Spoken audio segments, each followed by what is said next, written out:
Trustees Cook, Here. Grieve, Here. Williams, Hebda, Here. Schultz, Here. Markwart. Here. We have a quorum present. Would everybody please stand for the pledge? I pledge allegiance to the flag of the United States of America and to the republic for which it stands, one nation, under God, indivisible, with liberty and justice for all. Exit stage right. It's always special. Okay. Well, here we are again.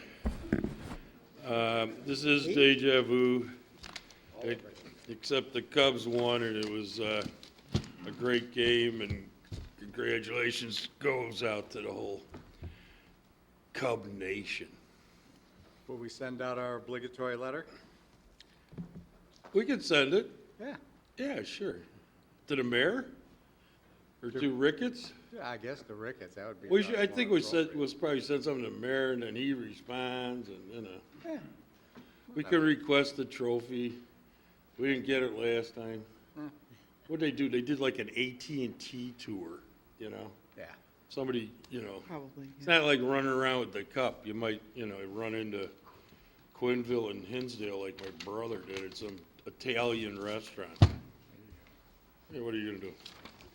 All right, here we go.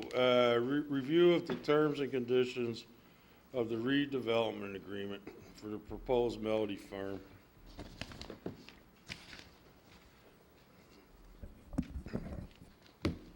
Your Honor, if I may, could we start with the second item on the agenda for regarding the recommendations made by the Planning and Zoning Commission?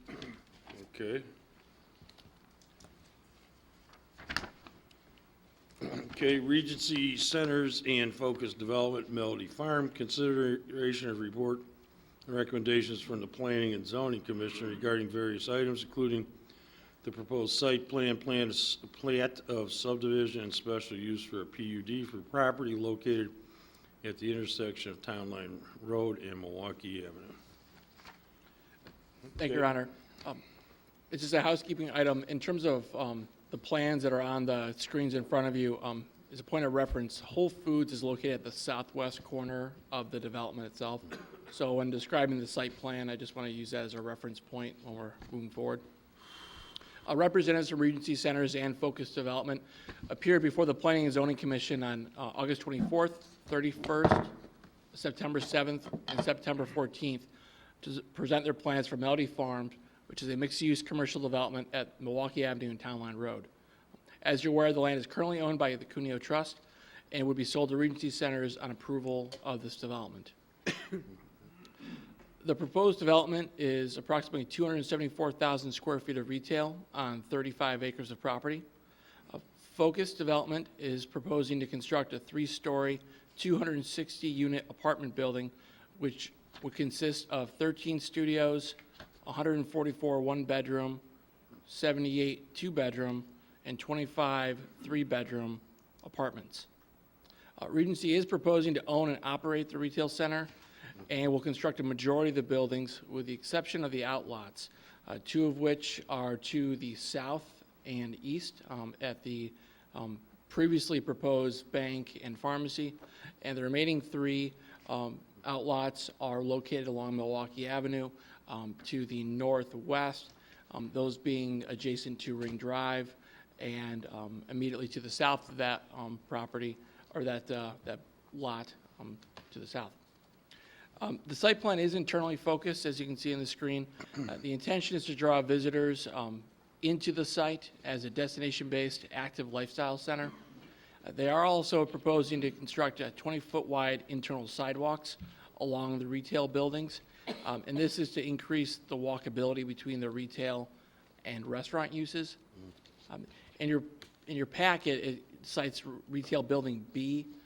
Building B is the long line of retail shopping along the easterly portion of the site adjacent to the Forest Preserve. Those buildings on Building B range from 11,000 to 30,000 square feet. As has previously been noted, anchor stores are those retail buildings that are 17,000 square feet in size. So that would include the Whole Foods and other anchor tenants that they're in ongoing lease negotiations with. Buildings G1 and G2 are essentially in the middle of the site, and that's where you see kind of the large landscape green area.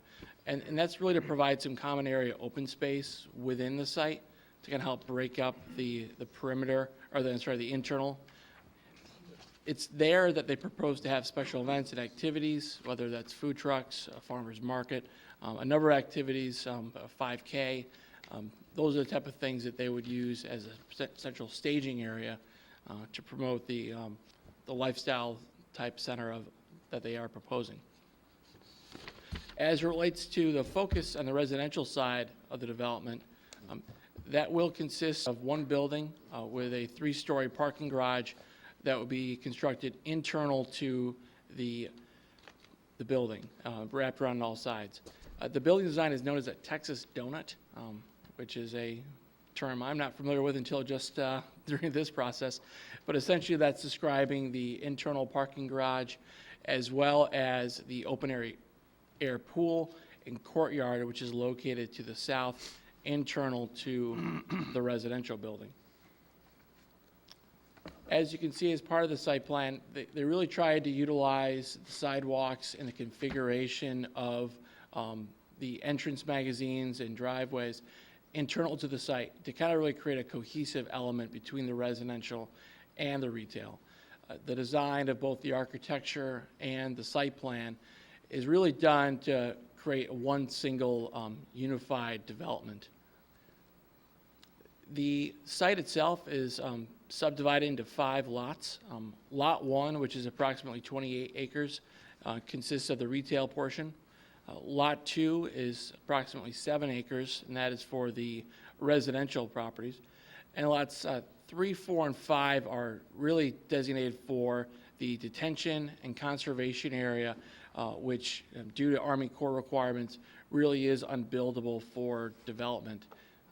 It has been discussed, and Regency has agreed to incorporate a plat of easement that would allow us to potentially construct some improvements within those areas in the future, and that would be done to incorporate the forest preserve into the development. It should also be noted that the plat of subdivision that is would be going before any type of approval is strictly a subdividing the properties. There will be additional plats of dedication and easements that would be required for the site that would be involving utility, water, sewer, and roadway access, in addition to other items that would require IDOT approvals and other entities. Due to just the many layers and technical details involved with the site, those are still being worked on and would be done after the conclusion of any plat of subdivision approval that may be had. In terms of traffic, the KLOA did perform a number of work and presented their findings in front of the Planning and Zoning Commission. They have talked in length, both Regency and KLOA, related to the improvements that would be done as part of this development. Those include the construction of an additional traffic signal on Town Line Road to the south, adjacent to the northern entrance to the River Tree Shopping Center, which was indicated by Mike's mouse movement. This signal is 550 feet from the intersection of Milwaukee and Town Line. There would also be a construction of a 3rd northbound lane on Milwaukee Avenue from Town Line Road to Ring Road, as well as the creation of a designated right turn lane onto eastbound Town Line Road from northbound Milwaukee. And that would be approximately 305 feet. It would be the distance of the right turn lane, which is kind of shown off the screen to the right. Also, another item that they are proposing to do, and per IDOT request, is construct a 3rd eastbound lane on Town Line from the mall entrance adjacent from the Hawthorne Hills Square, running to essentially the canoe launch right before the bridge entering into Mattawa. Last and certainly not least, to help address any concerns as it involves the traffic, is constructing dual left turn lanes in all directions at the intersection of Milwaukee Avenue and Town Line Road. As you can see at the bottom of your screen along Milwaukee Avenue, they are proposing several particular access points. There's several right-in, right-outs, which I'll address a little later on as we approach what approvals were made. It should be noted that when public notice was given out, there was a number of comments that were provided. Hollister did attend from Libertyville. They were generally accepting of the development. They did have some questions, though, about how stormwater may impact their site as it relates to the Plains River Trail. The Lake County Forest Preserve did provide a letter expressing some concern over the bats and some of the flora and fauna that might be impacted by the landscaping proposed. And the petitioners did respond to that, and you'll see in the conditions of approval, they did address the concerns as it relates to invasive species, as well as the concern as it relates to photometrics and potential light pollution from entering into the Forest Preserve property. One thing of note as it relates to the access into the site, there is no cross-access, full cross-access proposed from the mall, both at the Denny's intersection as well as the Amley or Ring Road intersection. As part of the RDA discussions, Regency has agreed to deposit at least a portion of the funding for this work. That's certainly a matter for further discussion, but wanted just to note that while vehicular traffic will be able to drive across from the Melody Farm development to the mall, the same cannot be said from the mall to Melody Farm. Additional turn movement would be required to enable them to do that access. As was previously noted, the commission met over the course of a number of meetings and spent probably the better course of 12 hours in discussions with the petitioners over this development, which I certainly appreciate the commission members' efforts on this, as well as the efforts made by the petitioners to help address as best possible the concerns that were raised. I'll go through just kind of the vote counts and how that was done, so you have a sense of why they approved what they approved and why they might have expressed additional concerns that led to their not recommending approval for these items. They did unanimously approve the special use permit to allow restaurants which would serve alcohol, as well as the architectural elevations related to the residential development and the landscape and site plan approval, or the landscape plan for the retail development and the site plan for the residential development. They really had no issues with those. They really appreciated the level of detail that was provided in those plans. For on a 5-2 vote, it was voted to recommend approval to allow a bank with a drive-through facility and a pharmacy with a drive-through facility. On a 4-3 vote, they did approve the residential variations. Those included front yard setbacks, side yard setbacks, rear yard setbacks, building height, as well as minimum dwelling unit sizes. The setbacks I'm referencing all predominantly relate to the separation between Lot 2, which is the residential, and the adjacent lots, which would involve the retail and the adjacent conservation lot. That's really, staff was very comfortable allowing those due to the proximity and the fact that we do want those to be a consistent development across the site. The minimum dwelling unit size, this is consistent with past approvals that we've done. Most notably, I think, would be the Oaks. Additional variations that were recommended for approval is for a parking variation for the residential property. The variation, there's a total of 459 parking spaces being proposed instead of 520 spaces. That's a ratio of 1.76. Really, the commission members who did vote no on the item were concerned about the parking variation. It is required to be 2 parking spaces per unit within this particular development. However, the other commission members who ultimately recommended in favor and having the motion pass noted that the number of studios, which is 13, and 1-bedroom apartments, which was 155, really allowed them to feel comfortable recommending approval due to just the number of potential single occupants of those buildings. And Focus certainly provided a number of external resources in their packet as relates to those items. The commission also recommended approval on a 5-2 vote, the preliminary and final plat of subdivision. There are a number of conditions of approval related to those items to ensure that appropriate review and approval by the village engineer and village attorney are granted, while also recognizing the need to move forward with the plat of subdivision. On a 6-1 vote, the residential development for the landscaping plan approvals were approved. We are still in the process of reviewing those landscaping plans, just due to the very just size and complexity of the development. The landscape plans have been evolving, and so it will be a recommendation that we continue to review those plans, and we'll work with the developer to ensure that those are appropriate and meet the village's current guidelines. On a 5-2 vote, the commission voted on and recommended approval on the photometric plans for both the retail and residential developments. On a 0-7 vote, they did not approve the architectural elevations for the retail development. And that vote was made on September 7th. And the reason why that's important is that because on September 14th, the petitioners came back and revised architecture to help assuage the concerns that were raised at the commission. It was not revoted on, but it was expressed by the commission members that they greatly appreciated the work that was done by the petitioners. The reasons why they had concerns was that the western elevations along Milwaukee Avenue, facing Milwaukee, were not up to the standard that the commission members felt was justifiable given the amount of space that would be occupying and the sight lines that individuals would see. They also expressed some real concerns about approving architectural guidelines for the outlots that weren't constructed. Quite simply, if they didn't have architecture in front of them to see and vote on, they didn't want to recommend approving on those items. And so that was really the large items that played a factor in why that was not recommended for approval.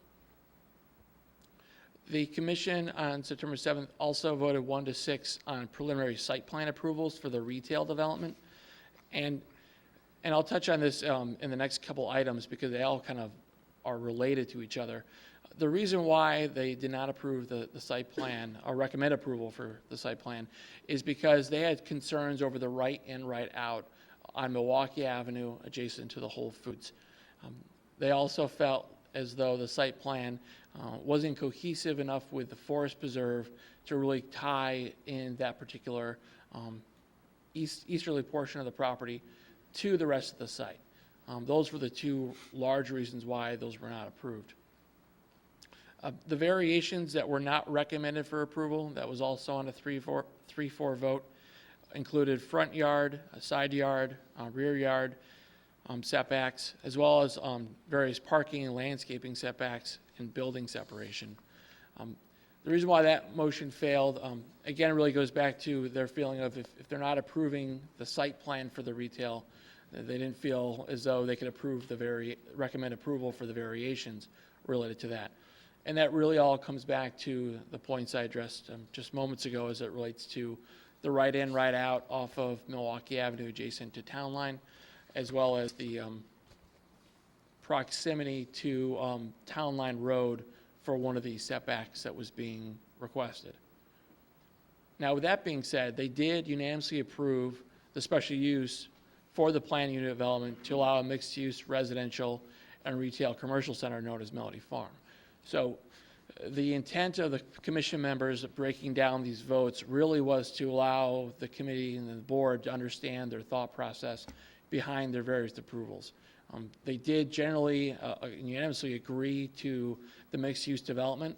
However, there were some items that they reviewed that they felt were not consistent with what they thought a best-in-class development should have. And those are what I've kind of addressed here in my report. The commission also on 5-1 recommended for approval on a 5-1 vote a large number of signage variations, and these have been updated somewhat based off of the petitioner's presentation at the September 4th meeting. Those are broken down in your packets by building. Essentially, if you note in Building E of your packet, that kind of encapsulates the variations that are being requested across the entire site.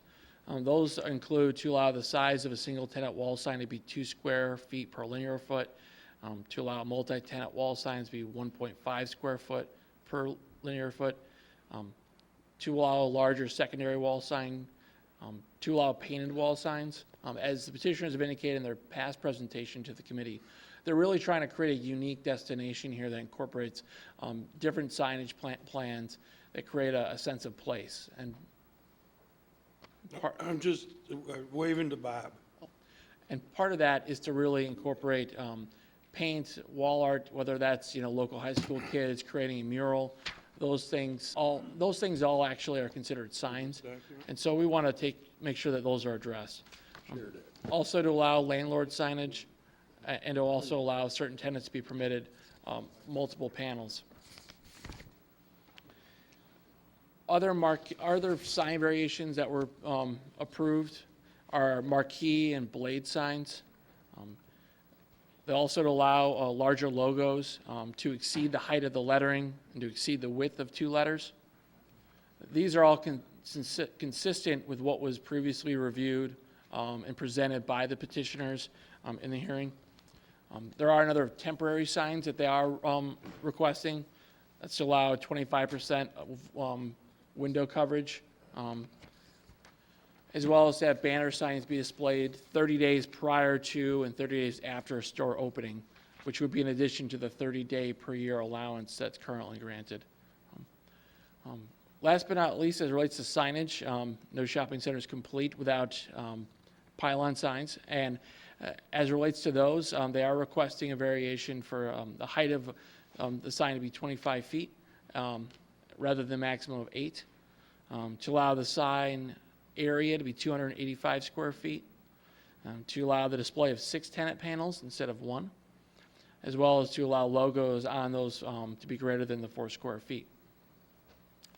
The remaining votes that were made by the commission members were all related to the right in, right out off of Milwaukee Avenue. Those were voted on separately to kind of give the board a level of interest in terms of how they voted. They voted 2-4 on approving a right in, right out, which means essentially they did not recommend approval of that, or that recommendation. The commission also voted 2-4 to recommend approval of no access.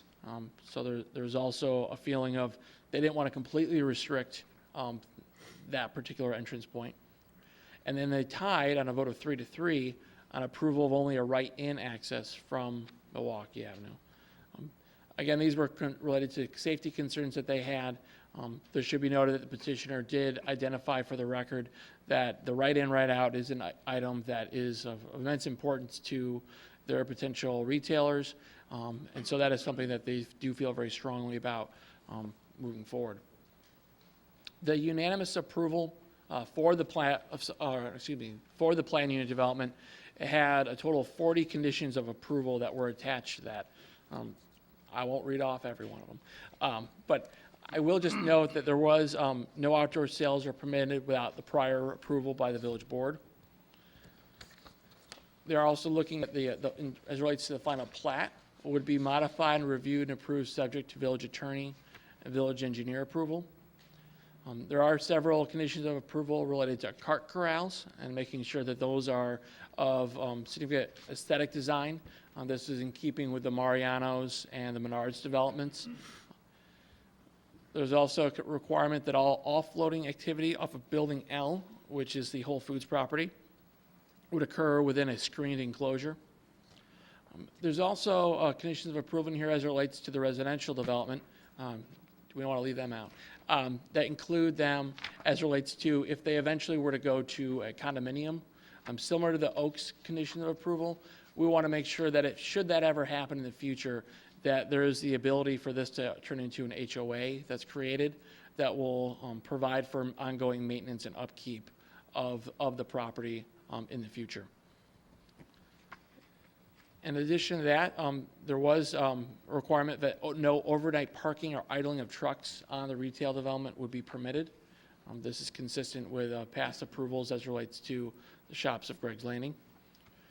They've also looked at that Regency will maintain the consistency of building materials between the architectural elevations and the monument signs that they're proposing, as well as screening on all sides of the rooftop units to be visible that would be potentially visible from Milwaukee Avenue or Town Line Road. In addition to those items, some of the things that we wanted to take a look at, just because we realize that some of the outlots aren't being constructed, is that we want to make sure that after final approval by the village board, any minor plan amendments proposed by Regency and Focus will be reviewed and approved by village engineer, building commissioner, myself, and the landscape architect prior to submitting construction plans for building permit. We just want to make sure that because of the complexity involved with these plans and the fact that some of these plans will be changed and altered due to IDOT conditions and things outside of Regency or Focus's control, we want to make sure that staff still has the capability of reviewing those documents and ensuring that they meet the intent and general compliance of the recommendations and approvals that were made by both the Planning and Zoning Commission and the Village Board. To address the Lake County Forest Preserve comments, we've included in here the items I mentioned before about photometrics and shielding the light away from the owls and bats, as well as the ensuring that invasive species are not planted on the site, which Regency is not intending to do, but we'll make sure that we're not planting any ash trees. So that is, in a nutshell, what we have before us this evening. There is a list of general compliance of plans that are listed before you. We have received updated plans since that time, and we will be updating this list as it reflects both technical review comments as well as the conditions that are outlined in your packet here this evening. In addition to these items, there are several items that require village board approval but do not appear before the Planning and Zoning Commission for approval, and those relate to building code. There's only really two main items: the waiver of a all brick and masonry requirement, as well as to allow modifications to allow floor, wall, ceiling separation requirements that would be consistent with the Oaks approval, and that would be involving with the residential development. And staff and the fire district have both agreed and are accepting of those modifications. The staff is also seeking direction from you tonight on specifically the retail variations that were not approved. It's important to note that the development site itself would be fundamentally altered if those were not approved this evening. So it's important to recognize that those setback requirements that are required would have to be enforced if the retail variations weren't granted. And those involve 50-foot landscape buffer along Milwaukee, along Town Line, things of that nature, which would be a significant detriment to the development. And Regency will certainly touch on that. I think we're also seeking direction from the board as to the right in, right out adjacent to Whole Foods.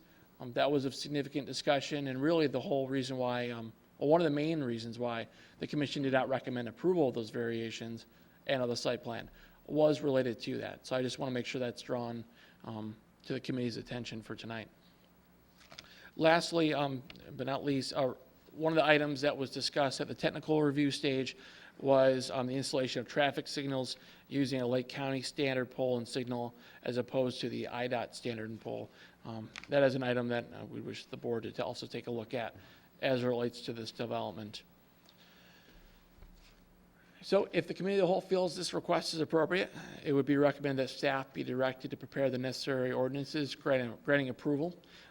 These approval would be subject to the variations that I've outlined related to retail, residential, and signage. This would be approval of the special use permit for a planned unit development to allow development of a mixed-use residential and retail commercial center known as Melody Farm, along with certain variations, including but not limited to building height, landscape buffer, yard and setbacks, building separation, signage, and parking requirements, as well as approval of a special use permit to allow restaurants which may serve alcohol, a bank with a drive-through facility, and a pharmacy with a drive-through facility, as well as preliminary and final site and landscaping plan approvals, preliminary and final architectural elevation approvals, and preliminary and final plat of subdivision approvals. And these would all be subject to the compliance with the variations and the conditions of approval that are listed above in your packet. If I can start with a couple of quick questions. Will Regency be willing to issue a cross easement with Focus for parking? It's a yes or no. Sort of. So in our private agreement, the REA, the restriction and easement agreement, we do have cross parking rights in this area here and in this area here, as well as on the parallel stalls along this drive here. So those areas, in fact, one of those areas, I think it's this area, And is that's outside the 459? Yeah, that's included in your, yeah, that's included in their So that's parking not a count cross area. easement then, per Well, se. it's because we own the property and they would be parking So on the are property. you willing to give them a general cross easement? The answer is Because I don't want people that are visiting there to get towed correct. away. The discussion we had with the Planning and Zoning Committee was if guests come to the property and hopefully they're coming to meet folks and go out for a bite to eat or a drink, and they park in our area over here and on our lot, and they go out to enjoy themselves, and then afterwards they go back to the residential building and then leave later, it's really hard to police such an activity. If they were to park there overnight, certainly that would be an issue, and we would monitor that. But it would be very difficult to stop someone from doing that. Now, if it became a Yes, I problem, prefer- we would have to Prefer handle a it. general cross easement, at least within X number of feet, whatever, 100 feet, 200 feet. I'm not sure what the scale is here, but The problem becomes for our retailers. So in our leases, for example, the lease that we're about to execute for this retailer, as well as the lease for Whole Foods and some of these other bigger retailers, they do not allow that. They want to make sure that their parking lot is there exclusively for their customers, and it's up to us to police that and make sure that happens. They've gotten comfortable with the amount of parking that the residential building has provided. They've been studying it quite closely, as I know you guys have. That's unfortunately where it becomes an issue that we really can't control. because you're looking at this being a bank down here. I'm sorry, where? Here? Yeah, no. What's at the, Here? is that a restaurant or the far northwest This. corner? Yeah. This would, as of right now, we're talking with a couple of different potential restaurant users. So the idea was for this building and this building, if they became restaurants, they would exclusively have this parking area between the two of them. And then these buildings here, and this building here, and this building would all use this parking field. And these buildings here would utilize this. If you break it down on parking counts. Okay, well, with that being said, I think I'm going to want to hold your feet to the fire at 520 spaces, because I did so with the good folks at Wolf Development for River's Edge. I made it quite a point with them that I wanted 2 per. Now granted, I understand what you're saying with regard to the number of one-bedroom and studios that in all likelihood are going to probably only need the 459 for the residents, but I'm very concerned about that. I got more. One other point, if you were to take the amount of square footage that's here, here, and here, and just take this parking here, it is not, given restaurants, et cetera, it is extremely tight on parking. You know, it's not 5 to 1 on parking, it's not 4 to 1 on parking. We're comfortable with it because we want that area to be energized, and we think there'll be enough parking ultimately, given the types of, some of the bigger users through here are not parking-intensive users. Through our knowledge of other centers that we own and the types of traffic patterns, we're comfortable with this. What we're not at all comfortable with, and our anchor tenants aren't, is if we have to suddenly share that with folks from the residential side. Wow. Okay, with regard to that right in, right out, might as well get to that right away. Is Regency willing to accept just a right in? No, it's explicit in Whole Foods lease that without a right in, right out, the project would not move Yeah, forward. let me jump in on that one, Jim. I don't understand the problem. if you were to go to the light, it's no further from Whole Foods than the other light. Why don't you have a right in, right out, halfway between the light and 21 on 60? If it's so essential to Whole Foods, Yeah. why aren't they requesting two of them? They were comfortable given this full access point and its close proximity to their front door. Wait, what do you mean close proximity? Are you telling me that the other light is further away? Here, The one on, yeah, that one. it all depends on which direction you're coming from. So the way Whole Foods Oh, and yeah, and so others. tomato or tomato. They're the same distance. I don't understand why they would have a problem eliminating that right in, right out on Milwaukee when the light is no further away than the one on 60. That just doesn't make any sense to me. That sounds like some traffic engineer got to them, No. because they can make numbers do anything they want. I think it's important that we take a quick step back and talk about how we got here. So, and I can bring up I have an exhibit here. So, on the roadway improvements, let me see if, okay, perfect. So Whole Foods is located here. From our earliest stages of studying this project, we've had a traffic engineer on board. We've worked with the village, their outside traffic consultant, as well as Dave Brown and his team, as well as worked with the Lake County Department of Engineers, their traffic team, as well as with IDOT. And we've had a multitude of meetings with all of them relative to the scope of improvements that are before you. As it relates to the access in different ways to get into the project, certainly this new traffic light on Town Line is absolutely critical for folks that are coming from the east, coming into the project, and then releasing those folks back to go east under a controlled condition. The right-in, right-out, and two reasons why this right-in, right-out was not going to function. The first one is relative to the grade. There's a big grade change between, as you know, as you're coming down the hill to go east. To create a right-in, right-out relative to that grade change would pose some challenges. But also, Whole Foods felt that people coming from this direction would have two ways to enter the project. They could enter the project here and then come down, or because we're adding a brand-new right-hand turn lane here designed to relieve traffic, they could come through the intersection, come around, and then enter the project this way. If they were forced to continue on further to the north, then they'd have to double back to the front door of Whole Foods. So certainly, How many feet are we talking? from this direction, several hundred feet. It's several hundred. And then also, folks coming from the west that are traveling east with the new dual left turn lanes that we're providing, you would make a left-hand turn, and again, instead of bypassing and coming up to the main entrance and coming down and fighting past all of this small shop space, it's important to Whole Foods that their customer is able to make an immediate right-hand turn into the project. See, there's one of the problems. People making a left and then that immediate right. You know, because you've got dual left turn lanes, and you've got people in that left hand of the dual turn lanes trying to make a right into that right in that quickly is a problem point.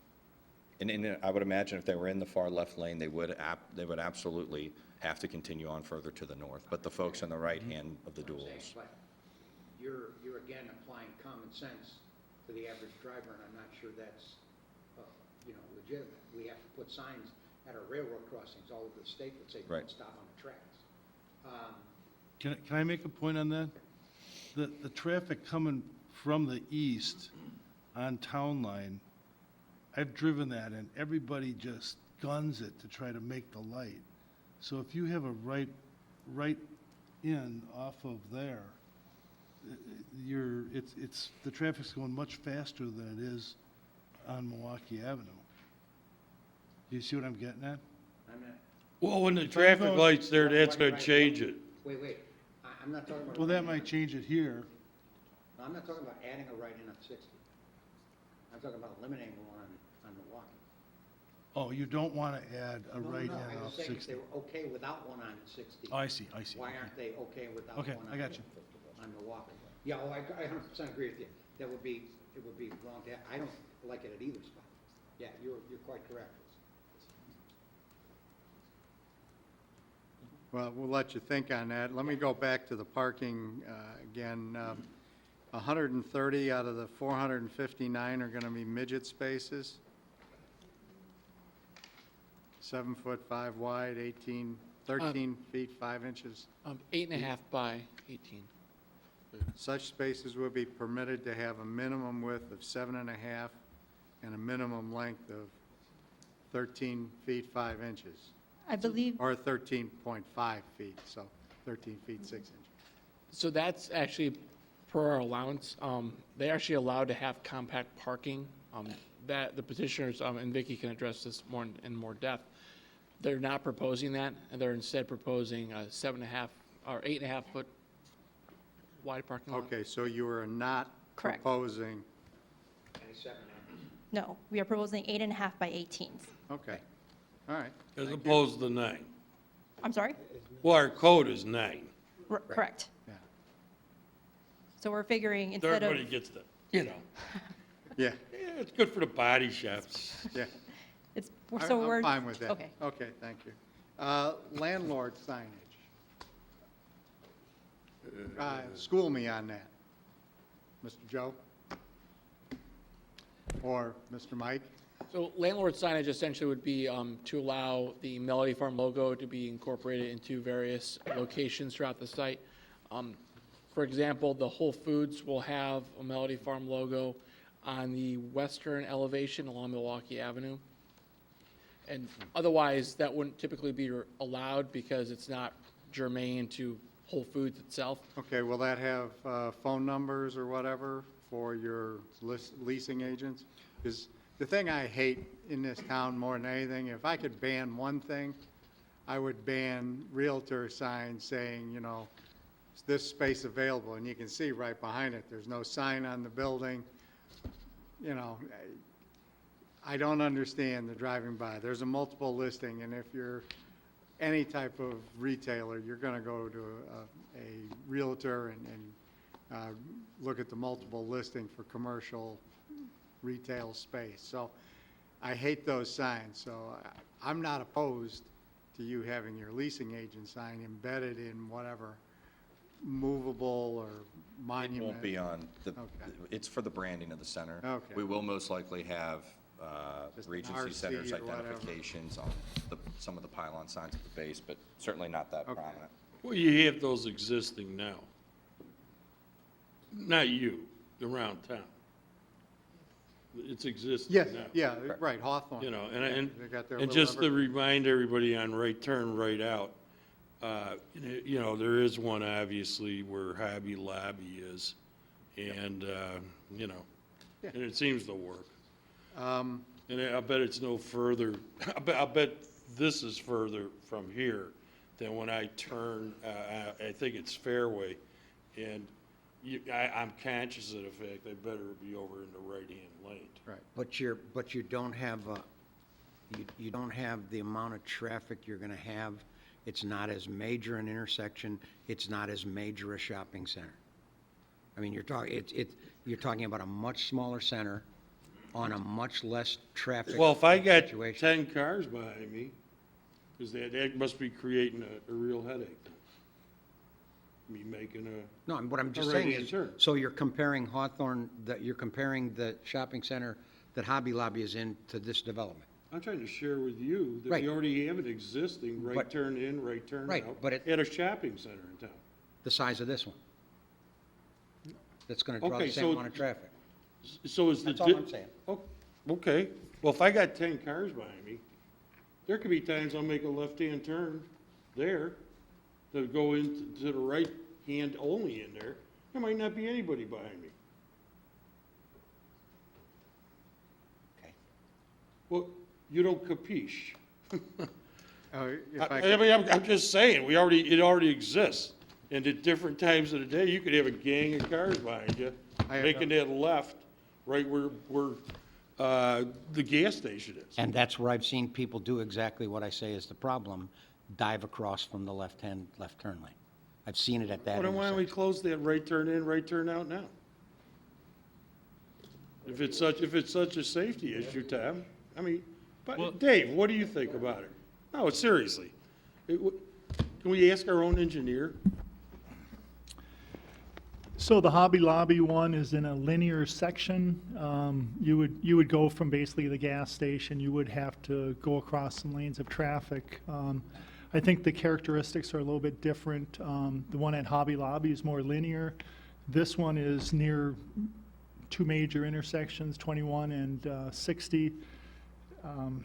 In terms of its location, I don't know what the deal is with Whole Foods. My earlier comment was having right in but not right out, but there's deals that need to be made, so I don't know ultimately what you will decide upon, but I think the right in might be acceptable. It's the right out that I may be more concerned with. May I ask our engineer, is there a potential that there would be a no right on red at that intersection of Town Line and Milwaukee there? Eastbound, or westbound Town Line? Oh, I'm asking whether or not that was a consideration because of sight lines or anything else, because it is kind of close there, and we've got landscaping right to it. I mean, Yes, I'd like to answer more of those. Right now, the study's into IDOT. Right now, we're at a preliminary level.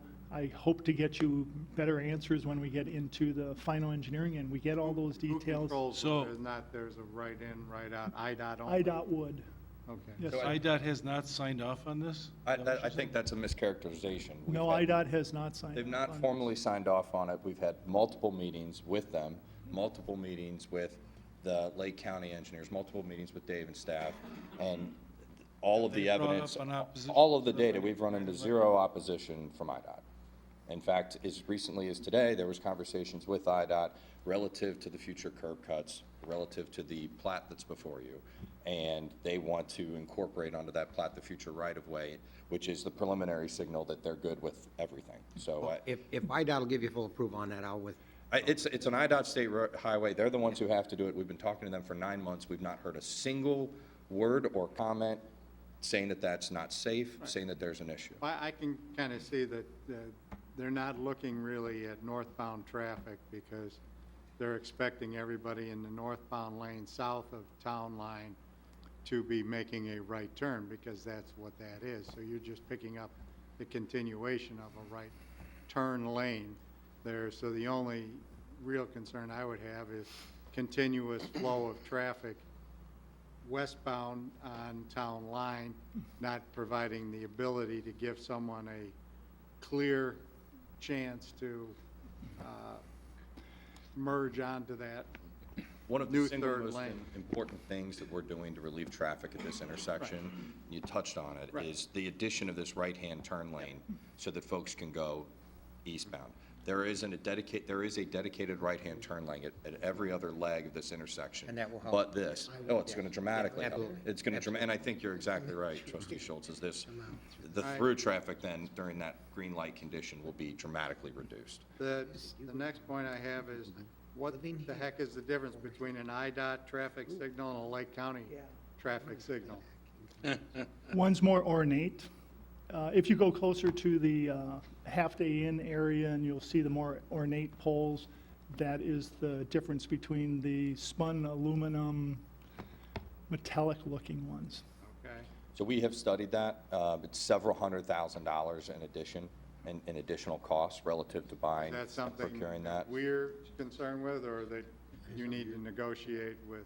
We would prefer to do a traditional traffic Right. intersection, because the $300,000, everybody's well aware of Right. where we are relative to economics, and that's something that we felt pretty strongly would, if it's something you guys want to do, we'll do it, but it's $300,000 we will have to take out of Is- something else within the project. Can somebody demand it other than this body here? For a decorative pole. IDOT has not talked about it. IDOT will not Okay. demand it. And Lake County cannot demand it? It's a village board decision. Okay, fine. Well, either one's an upgrade from the double left turn lanes that never came into play at CDW. Yeah. And that looks nice. And this, And so whatever you do will be better than that. this intersection here that exists across the street from Denny's today is so old and so outdated, it will all look brand new. Okay. Yeah. All right, well, my only concern is, again, some kind of cross easement or a commitment by Regency not to tow unless some car is starting to smell because there's a dead body in the trunk or something to that effect. We only did that one time in the history of town. Trustee Schultz, I mean, I think there will be an understanding that this will be similar to an Uncle Julio's Yeah. arrangement. Well, yeah, currently there's no towing. I hope that's continuing. I mean, you can put up all the signs you want, but I want it implicit someplace that any owners of the Regency will not begin towing unless it Unless is it an becomes a abandoned car. We would make the commitment, because we have to police on behalf of our tenants. Right. They rely on us to do that. We would make the commitment, as we're making to our partners. If cars are left overnight, or if people are parking here, we had the same situation in Glenview, because there was a Metro stop right behind the shopping center. Right. And people were parking and getting on the Yeah, Metro. no, If it becomes an issue, we want to reserve the right, and we have to reserve the right to do that. We've studied the issue But tremendously seeing with as how them. there's no Metro, what I would like to see is some If it turns kind into a of. park and ride, Yeah. we're going to solve the Right. problem. Right, but, so I'd like to see some kind of covenant there that states that, it has to be an extended period of time. My final question is, there was, Joe, I believe, said there was 40 points. Does, okay, thank you, that was the question. And just one other little piece of information, I've lost my notes on the breakdown. It's 13 studio, 155, one bedroom, was that or one? It's not about the first. Can I get your So- updated numbers? I'm, Yeah. 13, having trouble finding it. 144, 78, 25. Right. is that right? It's on the first, That adds up to 260, and 260 is the max allowed by Lake County, right? Correct. 13. Not- Oh, not- there it is, I found it. got Okay, it? thank you, First page. thank you. Right. And that is the maximum allowed by Lake County by our agreement that we've executed with Lake County? I believe they gave us a buffer of 5 extra units just in case, but we intend to build only 260 currently. So 265 is the max that's in Correct. the Correct. code or whatever document. Okay. That's all I have, Mr. President. Anybody else want to comment on this? I mean, what are we doing tonight? Are you looking for guidance to do the appropriate ordinances? That's correct, Your Honor. Okay. Anybody want to make the motion to that extent? So that would be a motion to direct staff to prepare the necessary ordinances approving the special use permit for planned unit development to allow mixed-use development, along with certain variations, including but not limited to building height, landscape buffer, yard and setbacks, building separations, signage, and parking requirements, in addition to the building code variations that we outlined here, as well as approval of a special use permit to allow restaurants which may serve alcohol, a bank with a drive-through, a pharmacy with a drive-through, as well as preliminary and final site, landscaping, architectural approvals, and a preliminary and final plat of subdivision. So made with, First and a second? Second. with the caveat that even though some of these are in contradiction to the planning and zoning, that I believe that when all is said and done, the regulatory bodies are doing their job and therefore we'll have a safe right-in, right-out, et cetera, et cetera. Okay, there's a first, there's a second. Any further comments or questions? I just have one item. If IDOT doesn't approve the right-in, right-out, then what happens to our vote tonight? I mean, So one of the conditions to your vote is, I think it's number 3, that it's conditioned upon IDOT approving all the improvements. okay. Okay. So IDOT has not approved of the plans yet. They're still in preliminary. There has been comments shared with Regency previously on this right-out, right-in, right-out. We need to work through that. Site distance might be one of those items they go through, but it will be subject to IDOT. Okay. Roll call. Trustees Grieb, Aye. Williams, Hebda, Aye. Schultz, Aye. Markwart, Aye. Cook. Aye. For the record, I'd vote aye. Okay, now we got to go back to the RDA, right? Yes, Mr. Mayor, but this will be quick because all I'm doing tonight is updating you on the progress. Most of the progress occurred Tuesday night with the input and insight you gave to us. That helped break the logjam. Can we, I would like to go into closed session, though, to talk about land acquisition tonight. That would be a motion to the board. Do you want to do that now before we? I don't want to go in there, no, not yet, I mean, but But is it on, we can't, can we, 48 hour? Can we? Can we? I don't think we can. I don't know, Bob, can we? Yeah, Yeah, to go into closed session? right. Even though we're not a board meeting per se, We're not a we're a board special committee, it's a committee of the whole special. meeting? It's not on the agenda. Yeah. Okay. Oh, Yeah, if we want to. Go ahead. council said Patrick, yes. what did you we say? can. Oh, okay. Oh, you, okay, Yeah, the one I've got this. okay. Yeah, just, yeah. So do you want to do that at the end of my quick spiel, or do you want? Yeah, sure, go to the spiel, but do we need to vote on it now? No, at the end of this, we Okay, can do a okay. motion for. This is just an update. Okay. Update. So this is more of an update. We don't really need much input from you. We're still working on what I call the guarantee liquidated damages provision. We're working with Chapman and Cutler to find out exactly the correct mechanism by which to maintain the tax exempt status and still get the village the security looking to get. There is a provision where there's information that Regency is to provide to us as a condition of us doing our bond sale. Some of it is information that they're willing to have us come into their office and look at, but not take with. For example, leases, I forgot what the other items were, but budgets. So the question to you is, as long as someone on staff is reviewing that information, is that adequate? Or do you want to insist on the village getting documents and holding them subject to FOIA? If you're comfortable with, as long as somebody in the village reviews it, then we're not going to have an issue with Regency on that. Well, plus, we got the blah, blah, blah here, the Security and Exchange Commission Form 10Q. Right, we have, They haven't Kane McKenna look at it. right, they're a publicly traded company, there's a lot Yeah, I know, online. well, there's information there, crazy. There- Well, it's only 88 pages, so.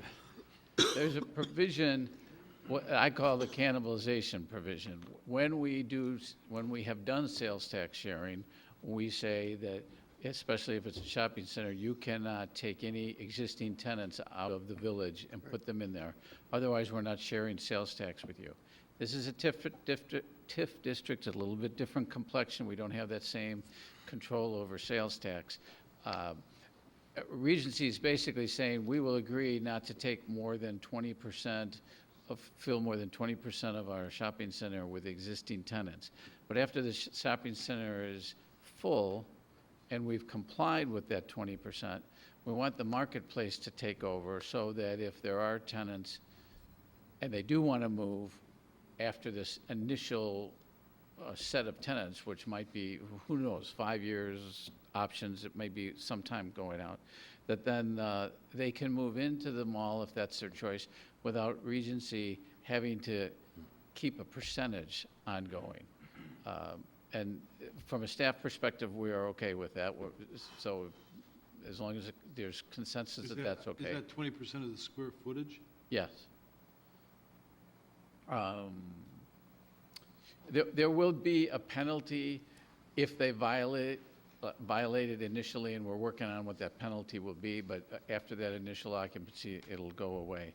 The cross connection to the mall that we talked about a little bit, what we've done is we've come to an agreement as to a dollar amount, or we will come to an agreement as to a dollar amount, which is the cost plus 2.5% interest for 5 years, and then capping that interest at that number. And whatever that number is, we'll put that in the agreement. And then that number will stay in the village to pay for that improvement whenever it happens. Initially, it was going to stay for 5 years and go back to Regency. They've agreed that we can keep the money for whenever that work is done. I believe that's it. So that's where we are. We're still working through some of the, you know, the liquidated damages is the biggest issue, but that's only because we don't have a tax attorney input from Chapman and Cutler yet, but we're working on that.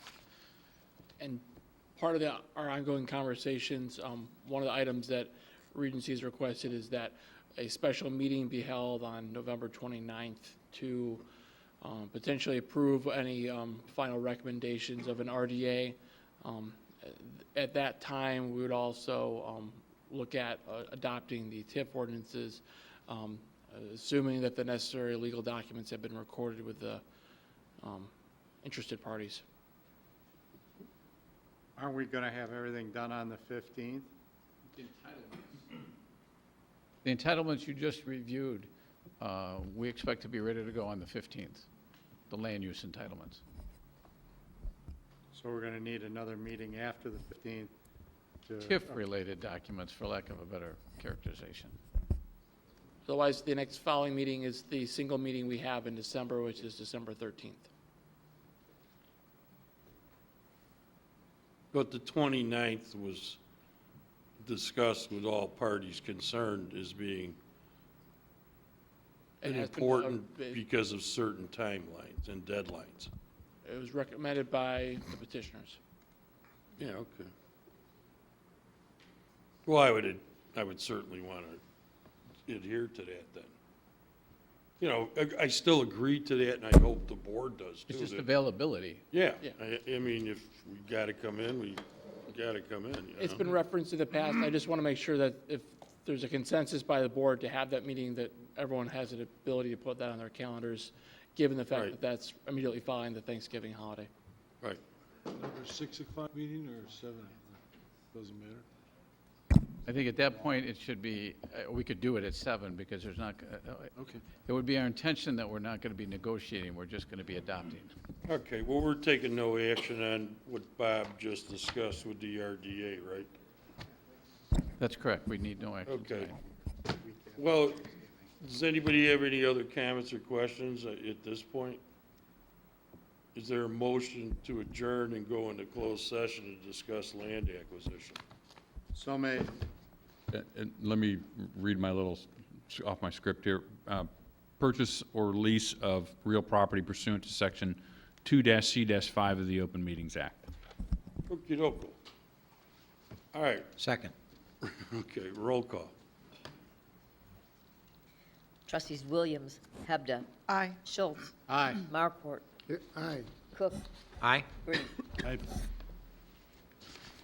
Motion carries. Thank you and good night. We won't be coming out to discuss anything else. No, we don't need you to stay.